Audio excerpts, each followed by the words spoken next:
মোদির বঙ্গ সফরের আগেই কার্যকর হতে পারে সিএ, তৈরি বিধির খসড়া। আগামী মাসের শুরুতেই বিজ্ঞপ্তি জারির সম্ভাবনা, তুঙ্গে জল্পনা। আবাস যোজনার বাড়ি বানাবে রাজ্যই, কেন্দ্রকে ডেডলাইন দিলেন মুখ্যমন্ত্রী। নজরে জঙ্গলমহল, রাজ্য জুড়ে কর্মীদের সমীক্ষা ঘোষণা মমতার।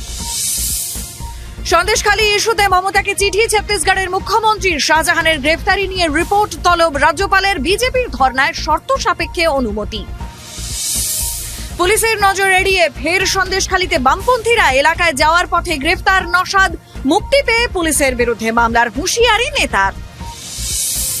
মহাকাশ গবেষণায় ফের ইতিহাস গড়ার পথে ভারত। গগনযানের 4 মহাকাশচারীর নাম প্রকাশ্যে আনল ইসরো।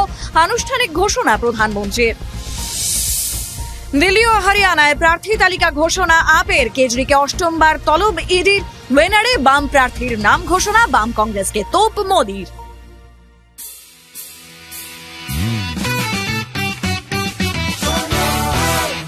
আপনি শুনছেন সংবাদ প্রতিদিন শোনো। নমস্কার, আসি বিস্তারিত খবরে। আগামী মাসের শুরুতেই দেশ জুড়ে কার্যকর হতে পারে নাগরিকত্ব সংশোধনী আইন। সর্বভারতীয় সংবাদ মাধ্যমের দাবিতে শোরগোল রাজনৈতিক মহলে।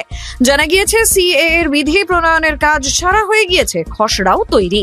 তাই আগামী মাসের প্রথম সপ্তাহে বিজ্ঞপ্তি দিয়ে ওই বিধি কার্যকর করে দেবে মোদী সরকার, এমনটাই দাবি সর্বভারতীয় সংবাদ মাধ্যমের। 2019-এর শেষে সিএ তে রাষ্ট্রপতির শিলমোহর পড়লেও বিধি তৈরি হয়নি, তাই এখনো আইনটি কার্যকর করা যায়নি। কিন্তু এই সংশোধিত নাগরিকত্ব আইন বিজেপির ইশতেহার ছিল, তাই সেটা কার্যকর করার দাবি উঠছে দলের ভেতরেই। কিছুদিন আগেই কেন্দ্রীয় স্বরাষ্ট্রমন্ত্রী অমিত শাহ জানিয়েছিলেন, লোকসভার আগেই সিএএ কার্যকর হয়ে যাবে। এই আবহে সিএএ কার্যকর হওয়ার সম্ভাব্য সময় সামনে আসায় তুঙ্গে উঠল জল্পনা। কেন্দ্রকে আবাস যোজনার প্রাপ্য মেটানোর ডেডলাইন বেঁধে দিলেন মুখ্যমন্ত্রী মমতা বন্দ্যোপাধ্যায়। তাঁর ঘোষণা, 1 এপ্রিলের মধ্যে কেন্দ্রীয় সরকার আবাস যোজনার টাকা না দিলে 11 লক্ষ বাড়ি বানিয়ে দেবে রাজ্যই। এই 11 লক্ষ মানুষের নাম তালিকাবদ্ধ করা হয়েছে আগেই। এরপরও সরাসরি মুখ্যমন্ত্রীতে ফোন করে যারা অভিযোগ জানিয়েছেন তাদেরও নাম জুড়বে এই তালিকায়।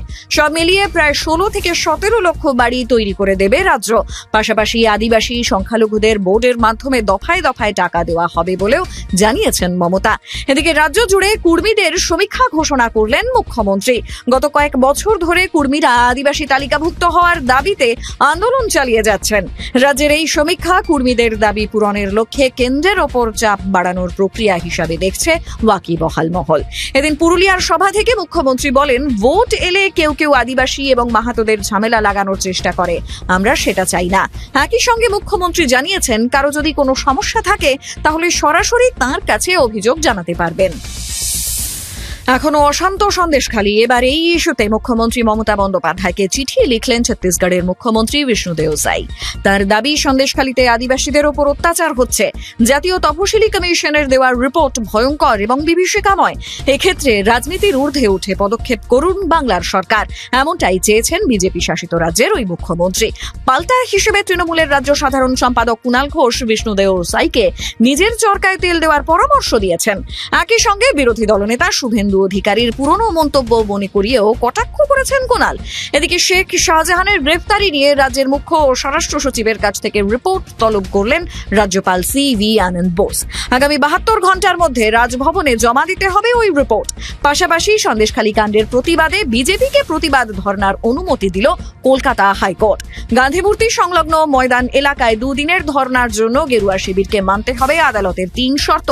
মাইক, লাউডস্পিকার থাকবে না ধর্না কর্মসূচিতে। 150 জনের বেশি নেতাকর্মী সমর্থকের জমায়েত করা যাবে না সেখানে। সেই সঙ্গে আদালতের তরফে বেঁধে দেওয়া হয়েছে নির্দিষ্ট সময়সীমাও। পুলিশের নজর এড়িয়ে ফের সন্দেশখালীতে বামপন্থী বিশিষ্টজনেরা। মঙ্গলবার বাদশা মৈত্র, দেবদূত ঘোষ, সৌরভ পালোধি, জয়রাজ ভট্টাচার্য, বিমল চক্রবর্তী, সীমা মুখোপাধ্যায়রা সন্দেশখালীতে পৌঁছান। 144 ধারা জারি থাকায় 4 জন করে ভাগে ভাগে নতুন পাড়া, পোলপাড়া এলাকায় যান তারা। গ্রামবাসীদের সঙ্গে কথাও বলেন। জানা গিয়েছে, জমি, ভেড়ি লুট এবং নারী নির্যাতন সংক্রান্ত একাধিক অভিযোগ শোনেন বামপন্থী বিশিষ্টজনেরা। ঘটনার তীব্র প্রতিবাদ জানিয়ে আইনি পথে এগোনোর এবং গ্রেফতার হওয়া গ্রামবাসীদের দ্রুত মুক্তির দাবি জানিয়েছেন তারা।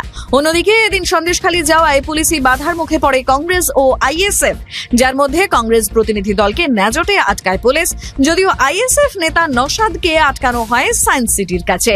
জানা গিয়েছে 144 ধারা লঙ্ঘনের অভিযোগে গ্রেফতারও করা হয় নওশাদকে।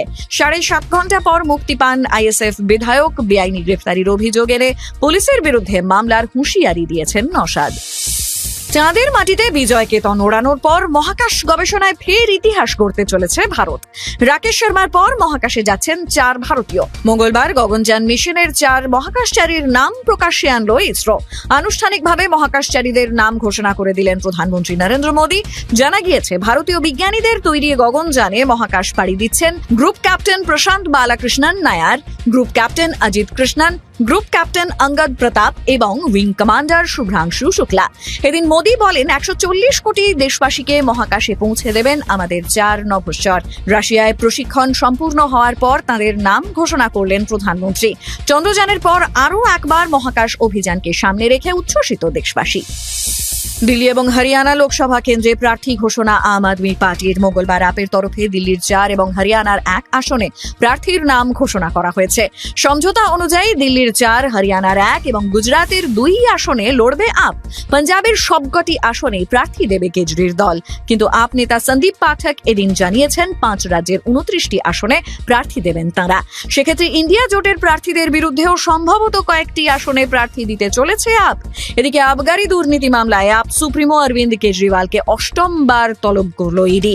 জানা গিয়েছে, আগামী 4 মার্চ তাঁকে হাজিরা দিতে বলা হয়েছে। অন্যদিকে রাহুল গান্ধীর লোকসভা কেন্দ্র ওয়েনারে সিপিআই সাধারণ সম্পাদক ডি রাজার স্ত্রী অ্যানি রাজাকে প্রার্থী করেছে কমিউনিস্ট পার্টি। এমনকি ওই আসনে রাহুল গান্ধীকে না দাঁড়ানোর বার্তা দিয়েছেন বৃন্দা কারাত। এই প্রসঙ্গ টেনে একই সঙ্গে কংগ্রেস এবং বামেদের তোপ দাগলেন প্রধানমন্ত্রী নরেন্দ্র মোদী। মঙ্গলবার তিরুবনন্তপুরমের সভা থেকে প্রধানমন্ত্রী সাফ জানান, বাম এবং কংগ্রেস কেরলের শত্রু কিন্তু বাইরে বন্ধু। শুনতে থাকুন সংবাদ প্রতিদিন শোনো।